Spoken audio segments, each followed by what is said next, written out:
और गंगा एक लड़का वाले के टुकड़ा का कोनो लड़की को लड़का के समझावत है कहत है का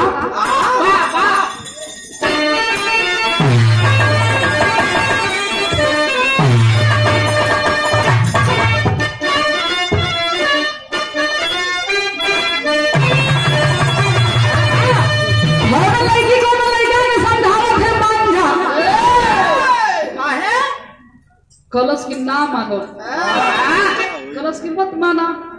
हमारा काम है समझावे के, हम समझावत थी। वो लड़की कह रही है, क्या कह रही है? विजयलाल जी मोबाइल पर से थोड़ा ध्यान हटाइए। मोबाइल में क्या देख रहे हैं? वो भी सकता है भाई, आदमी देख के भी मन बहला सकेगा। 2021 में आप खूब देखिए। सुनिए, लाइव पर विशेष आप ध्यान दीजिएगा। ये लाइव स्पेशल आपके लिए है। क्या है अरे जब से इनकी क्या हुआ इनकी? अरे जब से इनकी जवनिया चढ़ी है,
जनपद के प्रत्याशी रंजीत यादव जी तियारा के धरती से 100 रुपया पुरस्कार देनी।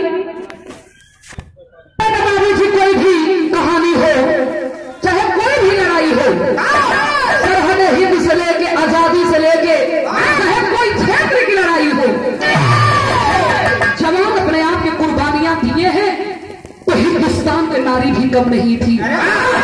यह कहानी उस समय के है जिस समय हमारा देश अंग्रेजों का गुलाम था।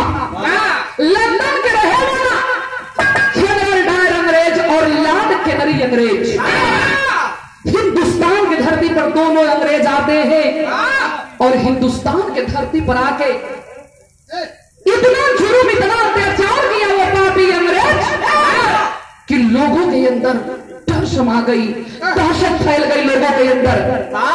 पापी अंग्रेज हिंदुस्तान की बेटी बहनों के साथ में इज्जत के साथ में खेलने लगा, नंगा चौराहे पर घुमाने लगा। अमृतसर जलियांवाला बाग में जैसे आप लोग बैठे हैं उसी तरह एक मीटिंग और एक सभा रखा गया। आपस में लोग यही बात करत बा कि का हो भैया, ये अंग्रेज हिंदुस्तान के खा के हिंदुस्तान के बेटी बहन के साथ में खेल रहा है, नंगा चौराहे पर नचा रहा है। आखिर कब तक क्यों हम गुलामी बर्दाश्त करेंगे? नहीं गुलामी बर्दाश्त करेंगे। जनरल डायर अंग्रेज के पता चल गया कि हिंदुस्तान के लोग अंग्रेज के खिलाफ बगावत करना चाहते हैं, बागी बनना चाहते हैं। आखिर ये हिंदुस्तानियन की बोली बंद कैसे होगी? कि जाकर जलियांवाले बाग के घेर लो और जलियांवाले बाग में इतना गोली चलवाओ कि एक भी हिंदुस्तानी बचे ना पावे। आए हाय बाबू, यही तरह लोग बैठे रहल हो बाबू, बैठ के आपस में बात करत बा, मीटिंग करत बा। चारों तरफ से अंग्रेज के सिपाही आके घेर लेते हैं। प्रमाण मिलता है कि 1600 चक्र गोलियां से हिंदुस्तान के लोग, हजारों लोग मारे गए। लाश पर लाश सब गिरे लगा। तो पिताजी के साथ में बाबू उधम सिंह भी गई रहलन। जब लसिया गिरे लगल तो उधम सिंह के पिताजी अपने बेटा उधम सिंह के पीछे खींच के कैलन और अपने आगे खड़ा हो गया। सीना में गोली लगल, धरती पर गिरल हुन। बाप के लाश के नीचे उधम सिंह तबाही हुन। आय हाय बाबूजी, जब वातावरण शांत हुआ है, लसिया के चीरत बाबू उधम सिंह जब बहरवा भइलन, करेजा फाटे लगल, आंख से आंसू चलने लगा बाबू। हजारों लोगों के लाश पड़ल है, केहू के हाथ कटाइल बा, केहू के कलेजा निकल के धरती पर नाचत बा, केहू के पूरी कटा के फेंकाइल बा। दौड़ के पिताजी के लगे गइलन, गोली से पूरा शरीर छलनी भइल है। आय हाय बाबूजी, उधम सिंह से नहीं बर्दाश्त हुआ और खून के टीका माथे पर लगा के ऐलान कर दिया, जब ले जनरल डायर अंग्रेज के मारब ना, हम चैन की रोटी नहीं खाएंगे। बाबूजी, ये बात है जब जनरल डायर अंग्रेज के पता चल गया कि कोई पट्टा पंजाबी मुझे मारने के लिए ऐलान किया है, पगड़ी करा कर लंदन में भाग गई।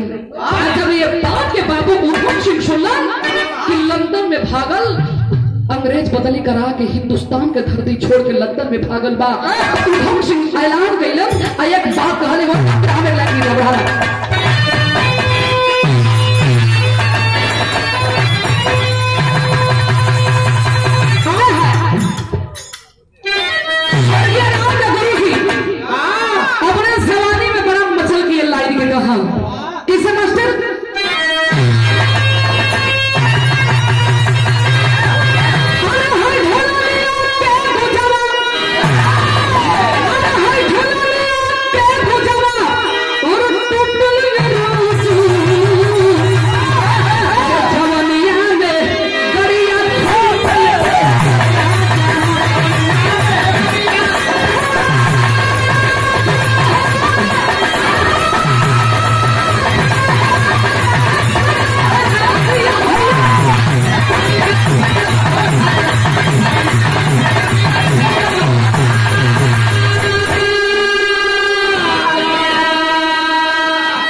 देखता हूँ बड़की बड़की होर्डिंग पोस्टर जनरल डायर अंग्रेज के लगल है और पैनल होर्डिंग पर लिखल का है कि ठीक 12 बजे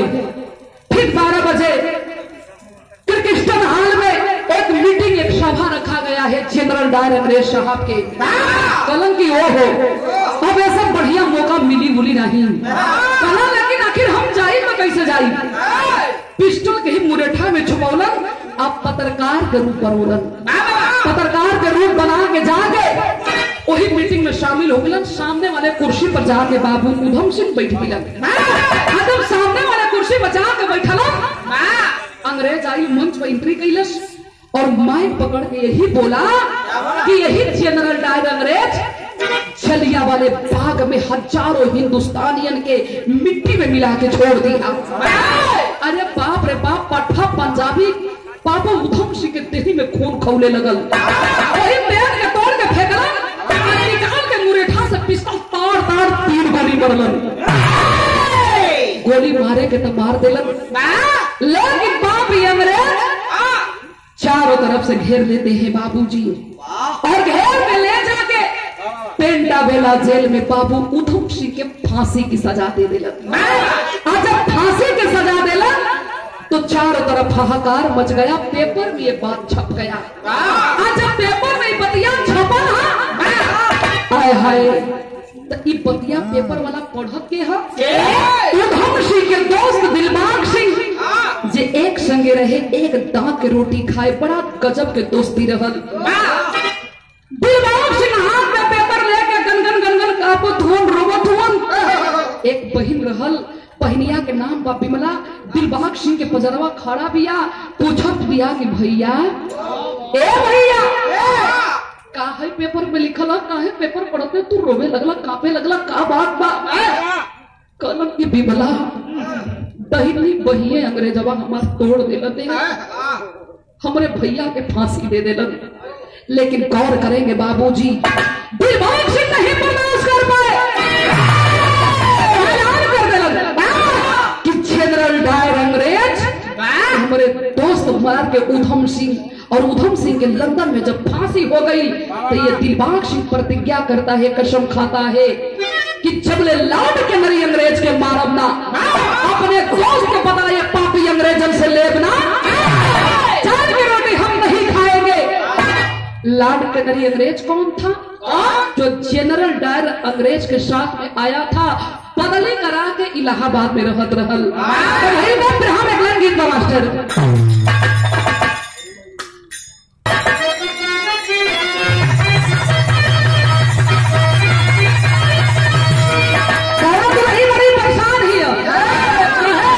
घर में केहू बाना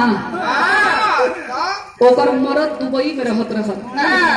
एक छोट देवर हाल, जब देवरा के देखे भौजैया तेहिया तोड़ के खड़ा हो जाए, जान ले भी का भौजी।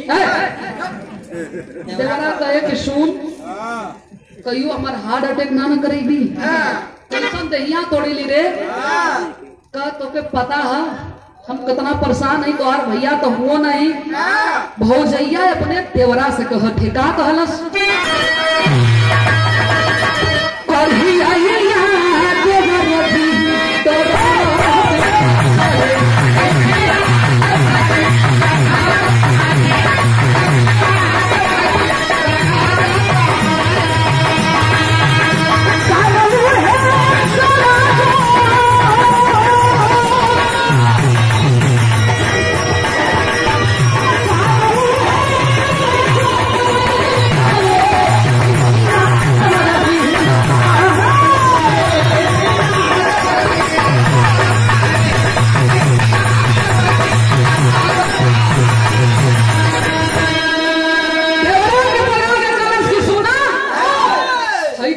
पर्चा चल जा मेडिकल पर जाके ले ले आवा, ये दवाई तो और भैया लावा हम खाई तो ठीक रही।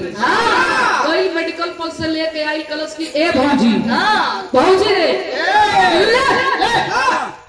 ला एक पत्ता बुर से ना एगो मलहम काम बुटी नाथ बा छीना करे हाथ से कि कहाँ से इतना बढ़िया बढ़िया दवाई के नाम तू जानत हुआ। यही से कहिला ना कि तू खाली ढोलक बजावल करा।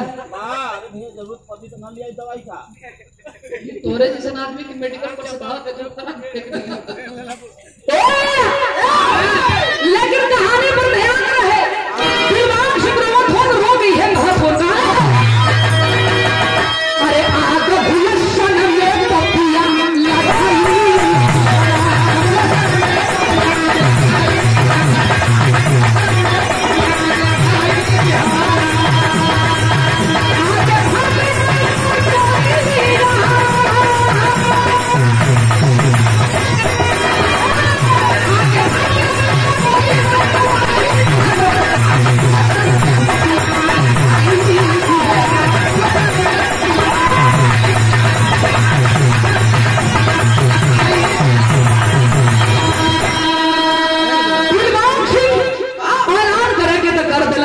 लाड के दरी अंग्रेज वो पापी शांति से नहीं बैठा, ऐलान करवा दिया कि जो दिलबाग सिंह के पकड़वाएगा मुहम्मा का इनाम दिया जाएगा। चप्पा चप्पा अंग्रेज घेर लिए। एक मिनट दिलबाग सिंह के जान पर भारी पड़े लगल, लेकिन एक बहुत बड़ा जिम्मेवारी रहल। जिम्मेवारी के रहल बचपने में बाबू माई छोड़ के मर गई रहलन। बिमला बहिनिया दिलबाग सिंह के एक मिनट जान में भारी पड़े लगा। वही महीनिया बिमला बहिनिया के बचपने में बाबू माई छोड़ के मर गई रहलन। माई मरत समय कहले रहल कि ये बेटा माई तू ही हुआ, बाबू तू ही हुआ, भाई भी तू ही हुआ। ये तोहर बहिन ना, ये तोहर बेटी बिया। हमसे वादा करा कि हमारे बेटी के कन्यादान तू करबा। आए हाय ओए बिमला बहनिया के पोष पाल के बड़ा कैले हुन। बढ़िया एक के घर बर दे के दिलबाग सिंह बिमला के शादी के दिन रख देले रहलन। 3 दिन बाद द्वारे पर बारात आवे वाला बात सोचत हुन कि हर अंग्रेज चारों तरफ हमें घेरले हुन। अगर बहन के कन्यादान ना हम कर पाई तो हमारे माई के आत्मा के शांति ना मिल पाई। बिमला से कहलन कि ये बिमला रोइए मत, हम जात बानी, धीरे धीरे बियाह के सामान घर में कुल भेजवा दे। हमहू आई कन्यादान तोड़ करके डोली में विदा करके हम चल जी। बहनिया के समझा के घड़ी 12 बजावत बारात चुप्पे से निकलल और निकल के दिलबाग सिंह क्रांतिकारी नौजवानन के खेमा के तरफ चलल हुन। जब क्रांतिकारी नौजवानन के खेमा के तरफ चलल हुन, जवानन से जाके कहल बिरहा में भाव मास्टर बा।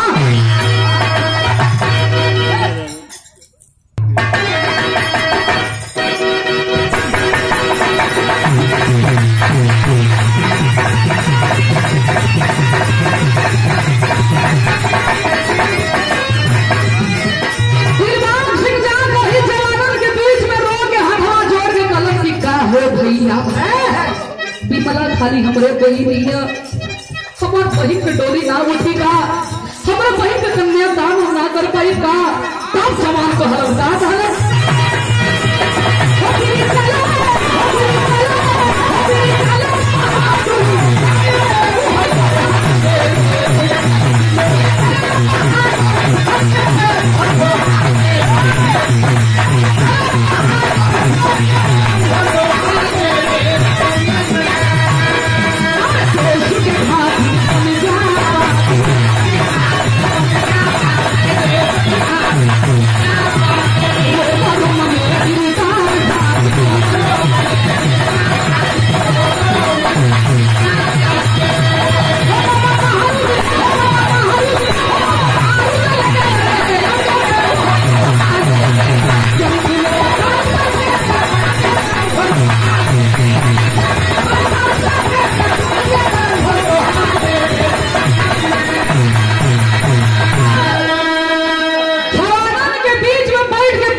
अंग्रेजन के खेमा में था, हिंदुस्तान के हिंदुस्तानी था, लेकिन वो पापी वो कमीना तुरंत रुपया पर अपना ईमान, अपना धर्म, अपना सब कुछ बेच डाला।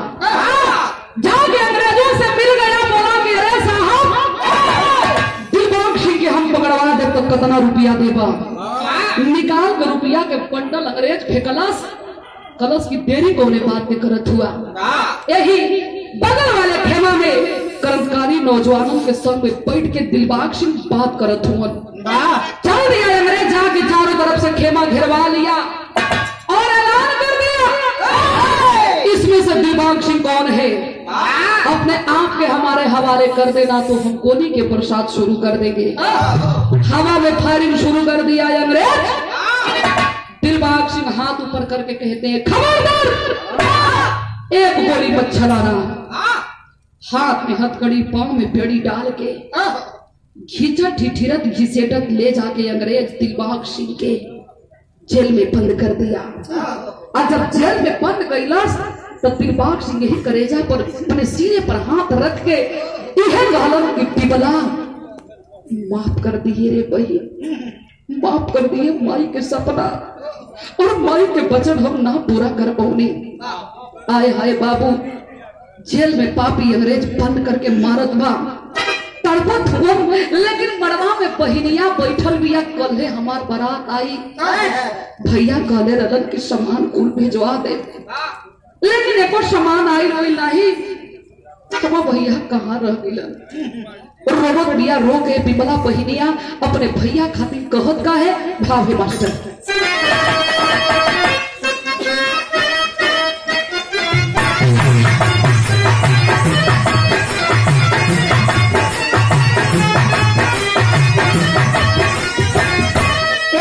है बाबू ए हर बहन बीमाला की रहली सगाई, आए बाबू रहली सगाई सजल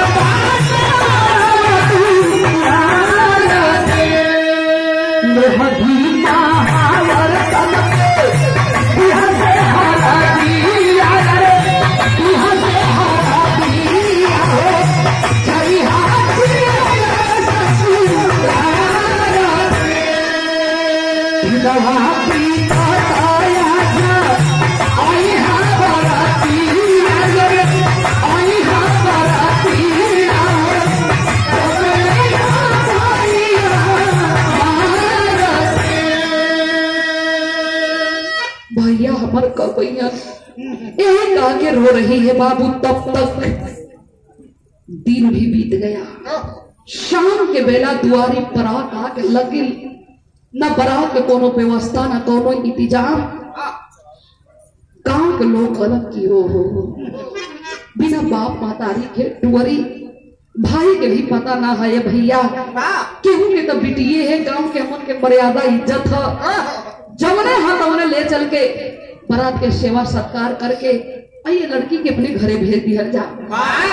पूरे गांव के लोग मिल के बारात के सेवा सत्कार करे लगलन।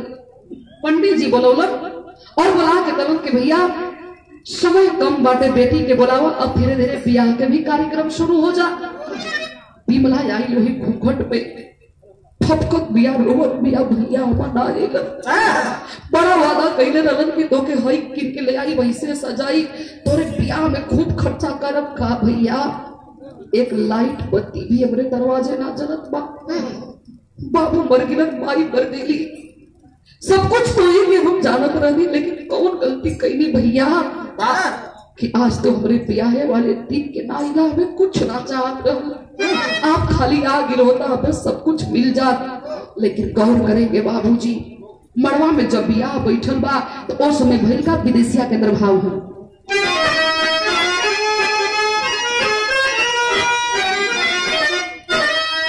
अरे बिना बिताता जाबो, अरे भइल कुछ रतिया आत्मरे पलायल बिमला के बाराती होते सुबह कौन अब भैया मोर विदाई करी अजो मोहन बिमला अपने भैया के सूरा तबले लसबीरा की अरे वही बड़ा लागे आई गई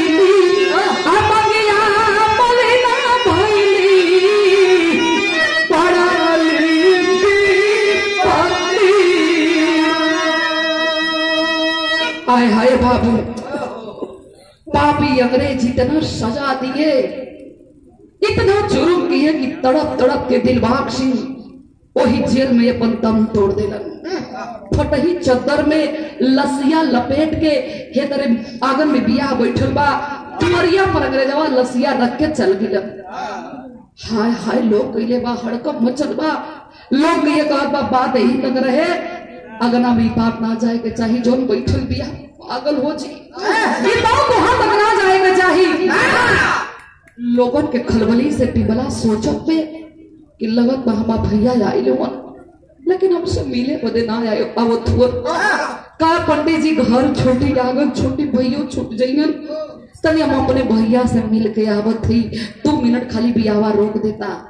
लोग रोकत बा कि ये बिमला सिंदूर दान हो जाए दे मत जो बेटी, लेकिन नहीं मानती है बात के दौर में आई लोगन के भिड़िया चीरा जब तुअरिया पर गई तो चादर ओढ़ के हम भैया सुतल हुअन, कह दिया भैया थक गई हुआ ना सुतल हुआ, अरे चला कम से कम 10 मिनट हमारे आगे बैठ जा, अब तो हमको हर घर आंगन छोड़ के जात बानी। 5 मिनट बीत गया, जब बॉडी से नहीं आवाज आई चादर के खिंचती है, शरीर के पूरा चाम होस्ताइल बा, पूरे शरीर दागल बाटे राट से। आई हो भैया कह के लाश पर गिर गई, छाती पीट पीट के रो रही है कि बाबू कि तोहर हाल ऐसा के कैलस हो भैया। पकड़ के गांव के मेहरारू खींचत है कि चल बिमला चल, कलश की ना हम भैया हमसे कहत रहलन जब जब राखी आवे राखी बानी ये कह कि कुछ ना दे, इकट्ठे तो के पूरा सूद ब्याज जोड़ के मुर जोड़ के पता है कहिया दे, जब तो के डोली में बैठाई तब एक ऐसा निशानी दे रे बिमला कि जिंदगी भर याद करबी। कह रही है भैया यही निशानी देने के लिए आप मुझसे वादा किया करते थे ना, यही निशानियां देने बदे ना हो भैया। लोग पकड़ के खींचत बा कलश की 2 मिनट रुक जा, हम भैया तो खाली हाथ अइले ही ना होई, हम पॉकेट में हाथ डालती है, एक चिट्ठी निकला, वो चिट्ठी में भैया अपने खून से मरे से पहले लिखे थे कि बिमला मुझे माफ कर देना रे बहना, ये दुनिया छोड़ के हम जात बानी को के छोड़ के जात बानी, लेकिन एक बात बताए मैं करेजा वोट का अगर तो से ना भी बताई तो बहुत बड़ा गद्दारी कहाई। आए हाय बाबू चिट्ठी में लिखले रहलन कि जानो थी हमें अंग्रेजन के हवाले के कैलस, हमें अंग्रेजन के पता के बता के अंग्रेजन से हमें पकड़ौलस, जैसे तोर शादी तय कैले है ना ओहे रुपया पर अपन ईमान अपन धर्म सब कुछ बेच दे रहल, जैसे तोर शादी कैले बानी तोर दुल्हा अंग्रेजन से हमें पकड़वा देले रहल रे बहन, फैसला तोरे हाथ में बा। जब इतना बात सुनती है आज के आंसू पोंछ के कहती है भाई हो भरत लक्ष्मण जैसा, भाई हो भरत लक्ष्मण जैसा जो तप या तक राधाने को, पति हो भगत उद्धम जैसा जो लुटा दिया जिंदगानी को। कहती है गद्दार पति के संगम में, गद्दार पति के संगम में हरगिज नहीं प्यार रचाऊंगी, कलंकित दुनिया में गद्दारन कहलाऊंगी। जवाब चुनरी ससुरा के शोभा रहे, बांध लेती है कफन सर में, सर में कफन पहन के कैले दिया, ताक उठा लिया हाथे पिस्टल, ताक उठा लिया हाथे पिस्टल, गुरुजी इनकलाब की बोली है, भारत के सीधरी दुल्हे के सीने में मारी गोली के। कहती है रे पापी गद्दार, ₹6 पर तूने अपना ईमान बेच दिया, क्या भरोसा मुझे भी ले जाकर बाजार में बेच डालेगा। मैं आजीवन कुमारी बिता लूंगी, लेकिन ऐसे गद्दार पति के मेरे जिंदगी में कोई जगह नहीं है। लेके हाथ में पिस्टल तार रोहित बड़वा के बीचों बीच मरले बिया गोली, अस्तर पे बांध के कफन भूखाई शेरनी के तरह चलल है। कैसे भाग है मास्टर।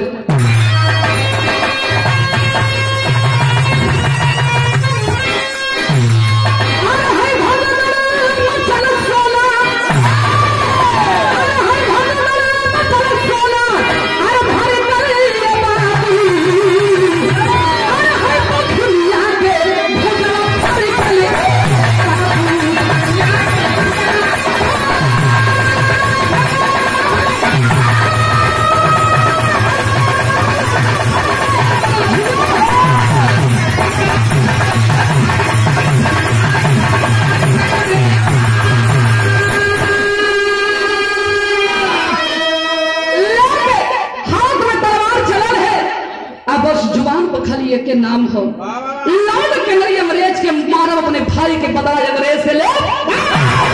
10 जवान कहलन के रे बहिनिया तोर जवान काम रहे का देली, अभी तोर काम ना हमार काम बा। कलश की आग से हमें लड़की में एक औरत में गिनती मत करिए। आज से हमारे जिए के तरीका रहे के तरीका अलग हो गई। 10 भाई के सहारा जब एक बहन के मिला है बाबूजी, लगल पता लगावे कि अंग्रेजवा मिली कहां। पता लगल कि आज इलाहाबाद में नए वाले बंगले पर लॉर्ड कैनरी अंग्रेज के जन्मदिन बा और जन्मदिन को खूब धूमधाम से तैयारी कैले बा। वही जन्मदिन में जाके विमला बहनिया के रास्ता ग्रह में चल दिया लगे मास्टर।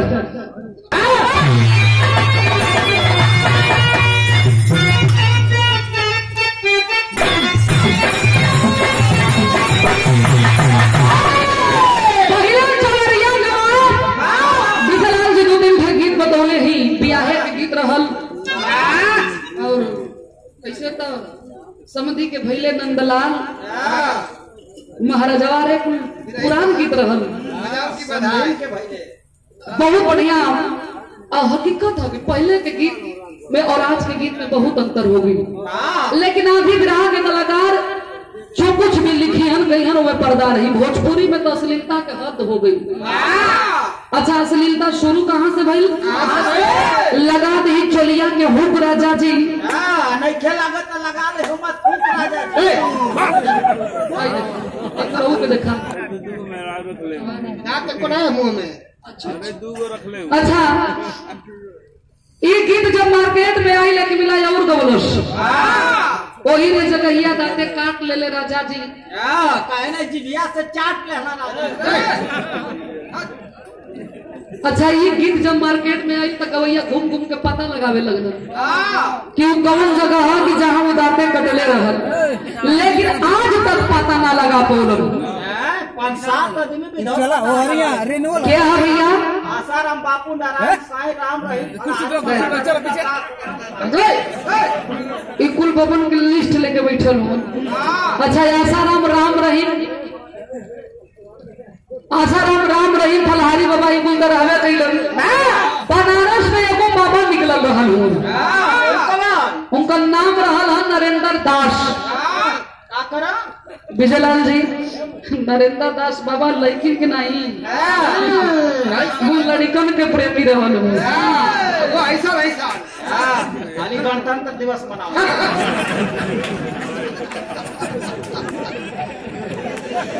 लड़कन के बोला के हनुमान जी बनावा बाद में गदा भी थमावा। वही दिन पुलिस वाले उन्हें पकड़ ले गई बाबा लोगों के हाल वो पार्टी में और केवल दास भी बाबा हुआ। अरे वाह लेकिन छुपे रुस्तम हो। अरे उनकर बाबू का नहीं जानू। अरे जायदा उनकर बाबू उनकर माटी लगे वाली चल अरिया में भाव कहां कैसे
तैयारी बना था जाके कितना पहिनिया कहले ही अगा गइलस अरे लिहला के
मारल गईला 13 अंग्रेज गोरे पापिन के पकड़ के और पकड़ के खींचत पन्हवा के डोरी में अब खींचत ठिठिरत घिसेटत ले जाके सरकारी नौजवानों के खेमा में बंद कर देती है।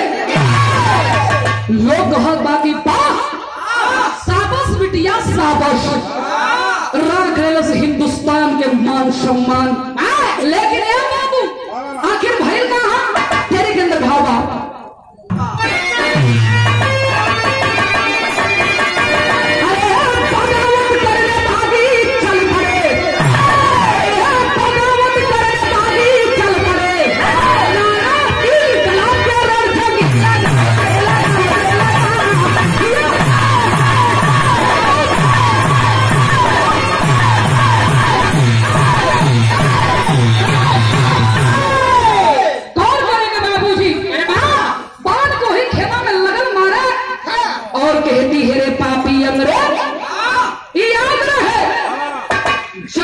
धरती पर पाप पड़ल वो पाप के अंत जरूर भइल है। आखिर वो पापी अंग्रेजों के साथ में वो पहल विमला कर दी क्या है आधा के अंदर भाव है मास्टर।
पापिन पर गोली चलाती है। गोरे गोरे चेहरा में काला करिखा पोतवा के बाजार के हर चौराहे पर एक एक लाश टंगवा देती है। लाश के ऊपर लिखवाती है अंग्रेजी शासन मुर्दाबाद, भारत के क्रांति जिंदाबाद। आय हाय बाबूजी, अरे बिमला जब अपने आप पे एक नजर डालती है तो कलेजा फट गया, रोने लगी कि बाहरे भगवान, ना बाबू ना माई ना भाई, अब हम के करे बदे जी के का करब। आखिर बिमला सोचत का है, बिरहा के निचोड़ में लिखे के पड़ल